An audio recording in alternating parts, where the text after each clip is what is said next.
This is what the roundtable dialogue creates. Vision. It creates promise. It creates opportunity for people of all walks of life to sit at a table, brainstorm, and talk about impact. Sport hasn't always been part of the American idea. There's a series of conversations where we are going to source insights on how sport has not just reflected society, but actually shaped and transformed society in ways that we maybe don't fully appreciate. Belonging, which is the conversation today, if you really think about it, has been one of the core rationales for sport since its inception. The idea that you could be part of something larger than yourself, that you could be part of a nation, what it means to be American. But what's really great again about this project is we're going to be able to tell this through the lens of art with the help of this amazing institution, the LA County Museum of Art. Our task, of course, is to select artworks that don't just illustrate the ideas we're talking about, but demonstrate a reciprocal concerns across the realm of sports and art, mutual influence, critique and dialogue, and of course expression of social values, aspirations, critiques from the perspective of artists and athletes and the perspective of fans. We also are always interested in refining our strategies for communicating and reaching audiences with our project. I mean, that's something I think all of us in our own arenas are always trying to think about. Before we can belong to society or to communities or even to our families, there has to be a notion of self-belonging. And so there's the belonging to self before you can belong to anything else. Having that sense of self, that sense of confidence is really integral. And then you realize what you can do again with your body, what you can do if you take the time, you train, you discipline yourself in particular kinds of ways. So again, you can't belong to anything else if you don't know who you are first. This is one that I'm super excited to be working on, not just because I think the topic is important actually, but also because we are doing it the right way with enough time to kick it around a little bit, which is how you really make a book that you can get 8 editions out of and, 6 languages. I think that the sort of very active representing people is one of the ways that we have that we make belonging. Let's start with I'm a shepherd of Watts. I was born and raised in the Watts community, South Central, East Side, South Central Los Angeles. As we know, in communities like Watts, there is a limited access. I always tell people from the neighborhood, a ball isn't racist. A ball doesn't know who's kicking it. Just play, and you might find another opportunity. But we carry the same messaging to all cultures and backgrounds. There's no right or wrong answer to roundtables like this. It's perspectives. And when you include as many perspectives from different economic backgrounds, social backgrounds, cultures, communities, you tend to build something incredible and it becomes a very successful solution for years to come.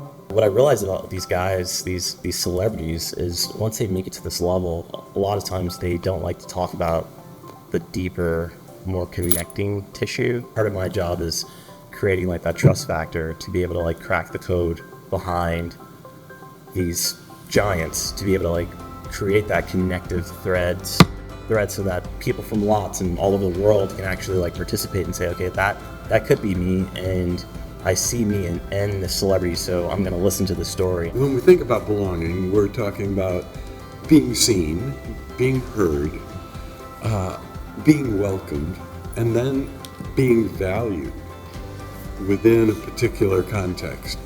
And I would even go a little bit further, not just valued, but integrated into the decision-making processes that exist within any kind of a group, formal or informal. And that's where the real difficulties come in. It's sharing power. It's sharing influence. And that's oftentimes where the barriers are. You should have seen the questions we got in the legislature belonging. Why are we investing in belonging? What is that? And what's that all about? It's a very different way to look at how do you create and marry both policy and cultural change in a way that really looks at the whole family and the whole community, and ways in which we marry both service, community, engagement, body movement, and opportunity to give our kids the best start in life. Living with a physical disability, everywhere I went in public, there was people staring and people pointing fingers. The reality is, the disabled community, the physically disabled community, which is such a large percentage of the population, people don't really realize it's 15% of the population. That's 50 million Americans, 1 billion people globally that don't feel properly included in society. And I see the Paralympics, I see sport as the way we change that, the way we rewire how broader society sees people with disabilities. The disabled community in the Paralympics, in my opinion, is sort of the next frontier for social movements, and I think that sport plays a pivotal role in all that. We naturally are creatures who seek belonging.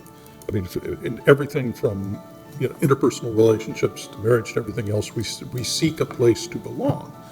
But the separate issue with that is, even if you, within a pressurized system in which you don't belong, we will still create means of belonging. In my own work as a photographer, basically spent an enormous amount of time thinking about our relationship to specificity of identity in relationship to how our society is structured. What is belonging to ideas that are archaic to my being born in 1961, which is citizenship? Can we belong and be citizens that are not about nationalism? What are the ways that we begin to break those kind of binaries down? These are meaningful interactions we can have as people, as humans, as Americans, and we have a system here that's quite robust, that gives us daily points to talk about, to debate, to connect with. The one thing that comes to mind for me is just like, this is the lack of cultural competency. Like, empowering these credible messengers that you guys are talking about is so important. I usually empower the coaches to understand that, they are the sociologists, like, in the gym. So, like, one thing I'd like to see more of is, like, people investing in becoming better translators, like, across the sports. There's different ways to talk about it, and the communication issues, that's like something we shouldn't be scared of dealing with.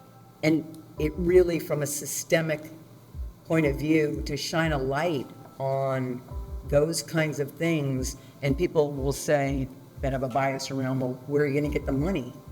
And then get that common answer, you'll figure it out, because it's now a cost center that you are going to be measured by as an administrator, as a policymaker. But if the cost center is not in the budget, I'm not held accountable as a policy creator or generator of funds, or how I go about paying attention to the things that matter. I always believe this: how are we measuring what we say we value? And how do you then value what you're measuring? My daughter played softball for UCLA. She won the last national championship at UCLA. She hit the winning hit to score the winning run to win the national championship. My daughter didn't go on to play professional softball. My daughter is at Northwestern in PA school right now because of the culture that was built around her. Yes, at home, but when she became a young lady on her own, she grew in a culture that was already created years before she got there.